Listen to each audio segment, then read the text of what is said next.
Hi reviewees, this is Tutor Marife. Let's solve this proportion problem.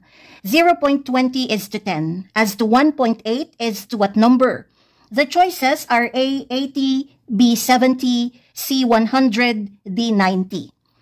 When a decimal number ends with 0 or zeros, you can omit the 0 at the right end of the decimal number. So 0.20 is just the same as 0.2. We can write this ratio in colon form. Replace the phrase is to with colon sign. So 0.20 is to 10 or 0.2 is to 10 can be written as 0.2 colon 10. 1.8 is to what number can be written as 1.8 colon n. Let's represent the unknown number as n. This phrase as to is equivalent to the equal sign. This is